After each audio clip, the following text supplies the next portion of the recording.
Assalamualaikum warahmatullahi wabarakatuh. Alhamdulillahirrahmanirrahim. Amma ba'du. Kami dari kelompok 7 diberikan tugas untuk memenuhi tugas UAS dengan mata kuliah Sejarah Pendidikan Islam. Yang mana pada video kali ini kami observasi di Pondok Pesantren PPTQ Al Ansoriah dengan narasumber bersama Ustadz Abi. Ustadz, saya santri di sini. Ustadz Abi Salam. Oke, kami langsung masuk ke pertanyaan pertama. Gini Ustadz, bagaimana sih sejarah dari PPTQ Al Ansoriah ini? Boleh izin? Baiklah, saya izin menjawab. Jadi PPTQ Al Ansoriah ini baru berjalan sekitar 1,5 tahun. Dia berdirinya kurang lebih tahun sekarang 2025-2024 berarti 2024. Ya tengah-tengah lah, pas kami menginjak semester 3 kan keluar dari Mahat, itu kami masuk ke sini dan itu baru angkatan pertama dan memang baru dibuka saat itu. Terus baru berjalan sekitar 1,5 tahun sampai sekarang. Mungkin seterusnya akan berkembang dan dilanjutkan oleh generasi-generasi selanjutnya. Bagaimana sih visi misi dari Pondok PPTQ Al Ansoriah ini?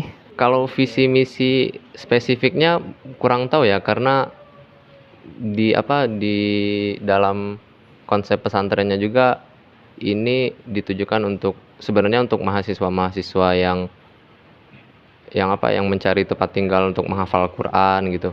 Kayak yang lain kan ada yang ngekos, ada yang menjadi imam, ada yang mondok juga di tempat lain. Nah, ini salah satunya ya diperuntukkan untuk mahasiswa yang ingin melanjutkan hafalan di PTIQ kan.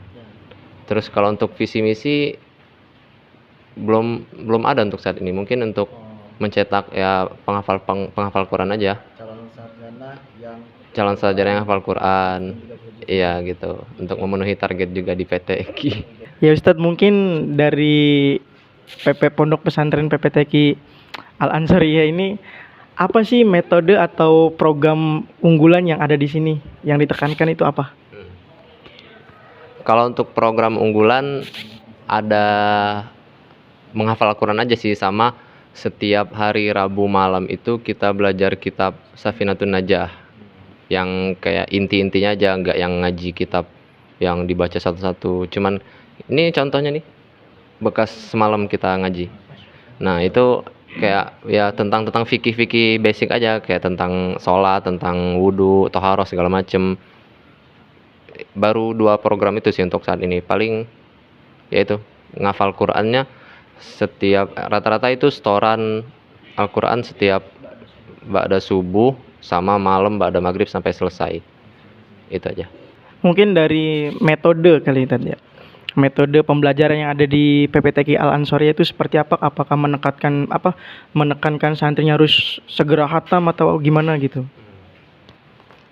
Kalau untuk metode pembelajaran di sini dia untuk sesuai kemampuan masing-masing aja. Ada kan kita setiap orang itu mempunyai kelebihan dan kekurangan masing-masing kan. Ada yang ngafal Qurannya cepat, ada yang memang lambat. Nah itu menyesuaikan kepada santrinya. Jadi untuk programnya, untuk metode pembelajarannya menyesuaikan masing-masing santri, nggak ada yang khusus harus kayak gini itu enggak. Jadi setoran mana yang dapat itu disetorkan. Tapi di sini ada 2 sih, setoran wajib tuh ada 2, ada setoran murojaah sama ziyadah. Jadi meskipun kita ziyadah tetap murojaahnya nggak lupa. Sama program ini tadi ada yang ketinggalan untuk program unggulannya. Setiap minggu pagi kita mengadakan simaan. Jadi setiap sebulan kan ada 4 minggu. Itu minggu pertama, kedua, ketiga itu kita seluruh santri di sini ada sekitar 20 orang itu membaca 1 juz 1 orang. Dari ba'da subuh sampai selesai itu dibagi di random setiap minggunya.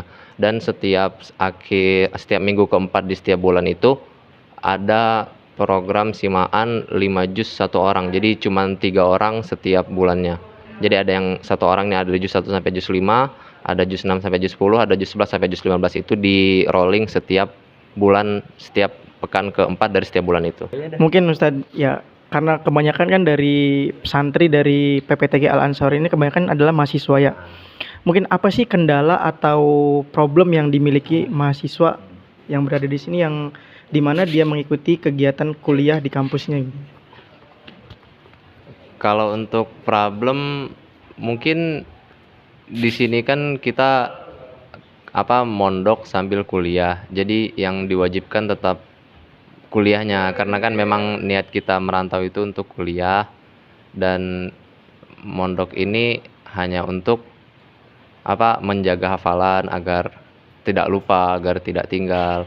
Kalau untuk problem-problem yang sering dihadapi mungkin ketika di kuliahnya lagi ada kayak UAS, ujian atau UTS gitu kan kita kan sering kayak keluar-keluar untuk belajar kelompok, tugas-tugas segala macem. Jadi di sininya kayak sering ditinggalkan gitu program-program yang di sini sering ditinggalkan, sering-sering izin gitu. Dan juga karena kita kan Ustadz Ansor itu kan nggak cuman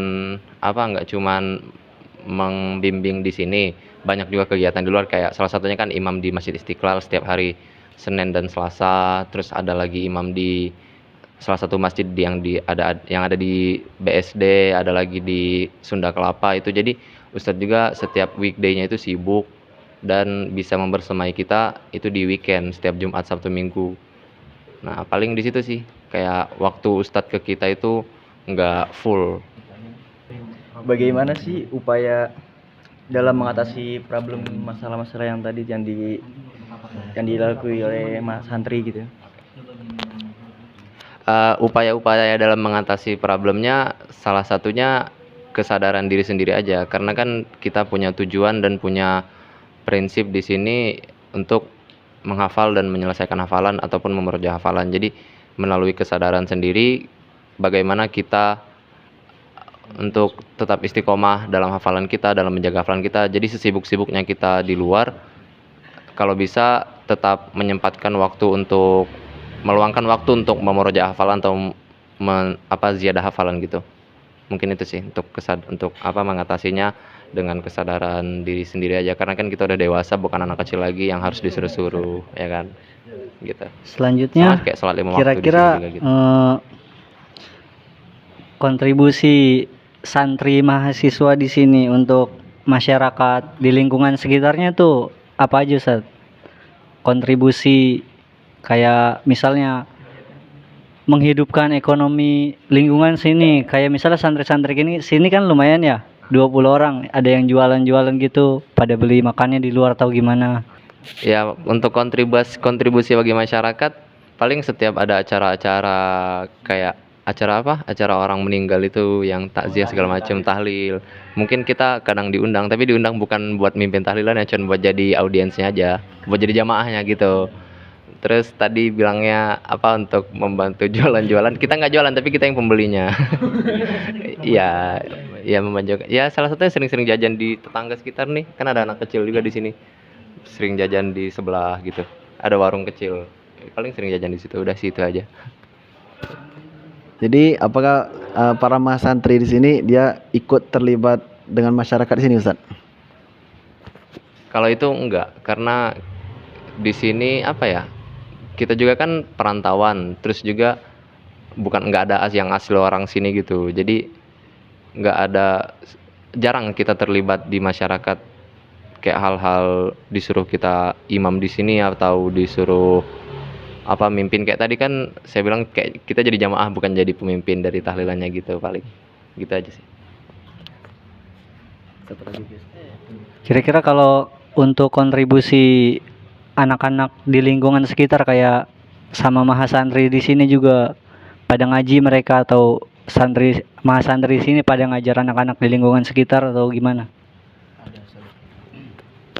Kalau itu sih di sini nggak ada ya, karena warga sekitar juga dulu pernah Ustadz pas ada acara di sini kan, acara pemberangkatan istri Ustadz, anak Ustadz dan orang tua Ustadz umroh, Ustadz ada bilang katanya buat anak-anak di sekitar sini kalau memang mau mengikuti kegiatan di sini silahkan, tidak dipungut biaya sepeser pun kalau emang ada yang mau. Tapi ternyata mereka tidak ada satupun masyarakat sekitar yang ikut mengaji di sini, ataupun kita kalau kayak ngajar-ngajar Al-Quran gitu bukan dari program di sini, kan dia ikut program kayak lembaga-lembaga lain ya, kayak menyediakan apa private gitu loh, ngaji-ngaji ngajar-ngajar anak private, dan itu biasanya lowongannya dapat dari grup-grup WhatsApp, grup-grup Telegram gitu.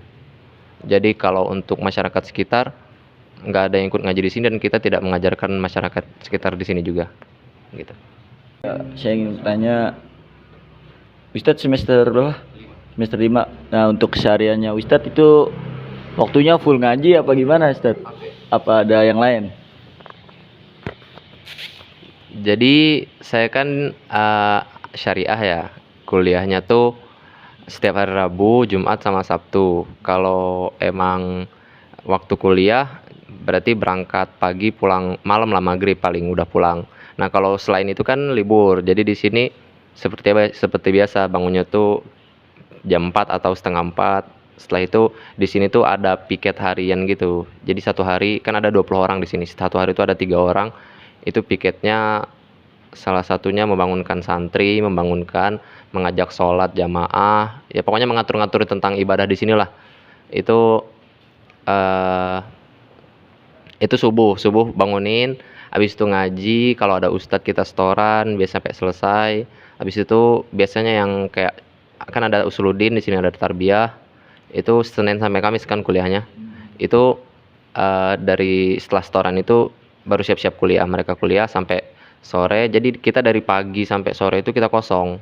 Kita masing-masing aja, ada yang ngaji, ada yang main keluar, ada yang ya belajar baca-baca buku segala macam, itu masing-masing. Kalau malamnya habis maghrib itu biasa ngaji bareng-bareng, kalau ada ustadz kita setoran sampai selesai. Setelah itu habis isya biasanya ada makan malam. Jadi kita di sini disediakan makan pagi dan malam. Kalau sarapan tadi sekitar jam 7 habis setoran, sama malam juga. Habis sholat isya atau habis setoran kita baru makan malam. Itu sih kesehariannya. Nggak terlalu ribet. Sama paling tadi hari Rabu malam jam 8:30 itu ada ngaji kitab. Saya ingin tanya tentang maksudnya program tahfiz ini, kalau pendapat antum nih Ustadz, maksudnya mengganggu buat waktu kuliah apa enggak? Maksudnya kan kita bisa bagikan waktu gitu, waktu buat kuliah, waktu ngaji, apalagi kalau misalnya dikasih tugas gitu dari dosennya, apa mengganggu hafalannya gitu? Oke, makasih. Kalau untuk itu sih menurut saya enggak ya, karena kita kan kuliah syariah cuman 3 hari, tarbiyah cuman 4 hari. Itu pun enggak full day kita kuliah dari pagi sampai malam. Jadi yang sisa-sisa waktu liburnya itu bisa dipakai untuk fokus ke ngaji tadi, murojaah atau ziyadah. Terus yang kuliah juga nggak selalu full dosen kan, kadang dosen ada yang nggak masuk, ada yang segala macem. Itu ya nggak, kalau menurut saya nggak mengganggu. Terus untuk tugas-tugas juga di sini banyak, di sini ada juga yang kadang ngerjain tugas di sini kayak tugas-tugas mandiri, itu alhamdulillahnya tidak mengganggu. Iya, tidak mengganggu tugas-tugas yang di kampus, dan yang kampus tidak mengganggu yang di sini, karena kita kan memang niatnya pengen ngafal tadi. Udah sih. Terima kasih kepada Ustadz Salam yang telah menyempatkan waktu, dan semoga apa yang disampaikan oleh antum bermanfaat buat kita dan bermanfaat bagi yang mendengarkannya. Oke, terima kasih. Sekian dari, kurang lebihnya mohon dimaafkan. Assalamualaikum warahmatullahi wabarakatuh.